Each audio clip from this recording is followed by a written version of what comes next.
कभी कभी हमारे सामने इतनी सारी जानकारी होती है कि समझ ही नहीं आता कि शुरू कहाँ से करें, है ना। आज हम यही देखने वाले हैं कि कैसे हम इस सारी उलझन को तस्वीरों की मदद से एकदम साफ साफ समझ सकते हैं। तो चलिए शुरू करते हैं ये सफर उलझन से सुलझन तक का। देखिए, हमारे आसपास डेटा यानी कि आंकड़े और तथ्य बिखरे पड़े हैं। लेकिन ये कच्चा डेटा, मतलब सिर्फ नंबर्स, अपने आप में कुछ खास कहानी नहीं कहता। तो फिर सवाल ये उठता है कि आखिर जानकारी के इस ढेर को समझने लायक बनाया कैसे जाए। इसमें जो पैटर्न छिपे हैं, जो कहानियां हैं, उन्हें बाहर कैसे निकालें। अच्छा, इसे एक उदाहरण से समझते हैं। यहाँ देखिए, समायरा और कबीर ने कुछ डेटा इकट्ठा किया है। ये टेबल हमें ये तो बता रहा है कि कितने बच्चे कितने घंटे टीवी देखते हैं। जानकारी तो है, पर क्या इसे देखकर पहली नजर में कुछ समझ आ रहा है? कोई कहानी दिख रही है? शायद नहीं। ये बस नंबर्स का एक झुंड है। तो फिर इसका हल क्या है?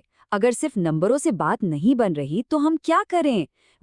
सबसे आसान और सबसे पहला जवाब है तस्वीरों का इस्तेमाल। चलिए देखते हैं कैसे।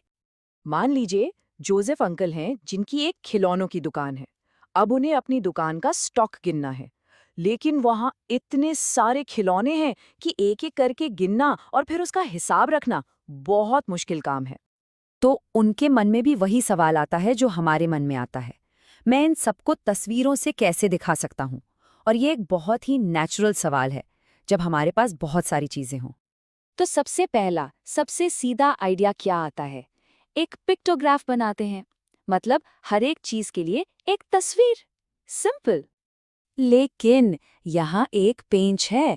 सोचिए जरा, अगर दुकान में सैकड़ों खिलौने हुए तो क्या हम सैकड़ों तस्वीरें बनाएंगे? अरे, ये तो बहुत ही मुश्किल हो जाएगा, प्रैक्टिकली नहीं है। तो मतलब हमें इससे कुछ बेहतर चाहिए।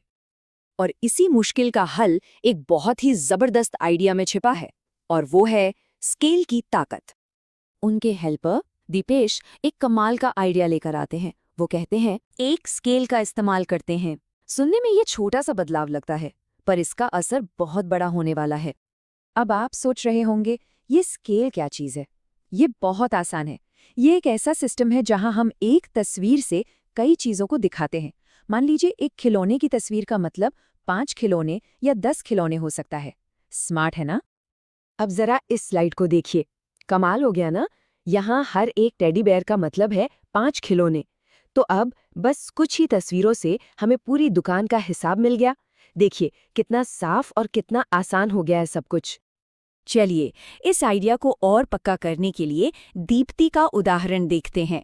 उसने अपने घर के पास से गुजरने वाले 2 व्हीलर्स गिने।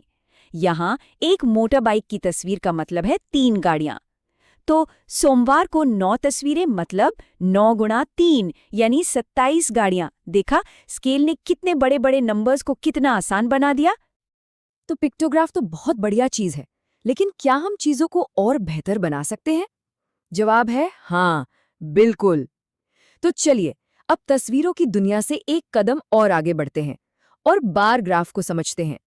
यहाँ रमन और शीला दोनों ने अपनी डेली रूटीन को दिखाया है। रमन ने तो वही पिक्टोग्राफ इस्तेमाल किया, हर घंटे के लिए एक तस्वीर।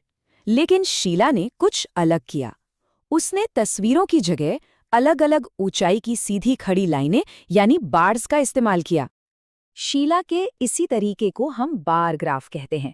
इसमें जितना ऊंचा बार उतनी ज्यादा मात्रा। अब ये पिक्टोग्राफ से थोड़ा अलग है, इसमें तस्वीरें नहीं हैं, लेकिन जब बहुत सारे डेटा की तुलना करनी हो तो ये बहुत ज्यादा असरदार और तेज तरीका है। तो ठीक है, हमने पिक्टोग्राफ और बार ग्राफ के बारे में जान लिया, लेकिन ये सिर्फ स्कूल के प्रोजेक्ट्स के लिए नहीं है। चलिए देखते हैं कि कैसे इन आसान से टूल्स का इस्तेमाल करके हम असल दुनिया की जरूरी कहानियां बता सकते हैं। रानी के स्कूल में चलते हैं। वहां बार ग्राफ का इस्तेमाल एक बहुत ही जरूरी काम के लिए होता है, खाने की बर्बादी पर नजर रखने के लिए। ये बार ग्राफ देखिए, ये कैंटीन में हर दिन बर्बाद हुए खाने का हिसाब दिखा रहा है। सोमवार को 5 किलो सैंडविच, गुरुवार को 8 किलो पूरी सब्जी और शुक्रवार को 3 किलो इडली सांभर। ग्राफ को देखते ही एक बात तो साफ हो जाती है, सबसे ऊंचा बार गुरुवार का है, मतलब उस दिन सबसे ज्यादा खाना बर्बाद हुआ। और अगर हम इन सब को जोड़ दें तो कुल मिलाकर 29 किलो खाना बर्बाद हुआ। ये एक सीधा साधा नंबर है, लेकिन ये बहुत कुछ कहता है। लेकिन कहानी यहाँ खत्म नहीं होती। ये सिर्फ 29 किलो का आंकड़ा नहीं है। हमें ये भी पता चलता है कि सिर्फ 1 किलो बर्बाद हुआ खाना 3 बच्चों का पेट भर सकता है। अब ये जानकारी उस 29 किलो के नंबर को एक मानवीय चेहरा देती है। तो इसका मतलब क्या हुआ? इसका मतलब हुआ कि जो खाना बर्बाद हो गया, उससे 87 बच्चों को खाना खिलाया जा सकता था। 87! अब ये सिर्फ एक आंकड़ा नहीं है, ये एक पावरफुल कहानी है जो डेटा ने हमें सुनाई। और बस यही तो है डेटा विजुअलाइजेशन का सफ़र। एक उलझी हुई कंफ्यूजिंग सी लिस्ट से शुरू होकर एक ऐसी कहानी तक पहुंचना जो दिल पर असर करे। तो अब अगली बार जब भी कोई डेटा देखें तो जरा रुककर सोचिएगा, हमारे चारों तरफ बिखरा ये डेटा और कौन-कौन सी अनकही कहानियां हमें बताने की कोशिश कर रहा है। Hi everyone, my name is Urvi and I am 10 years old. Welcome to our YouTube channel where we post fun learning videos, stories.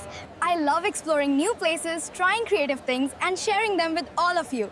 So don't forget to like, share, and subscribe. Bye-bye!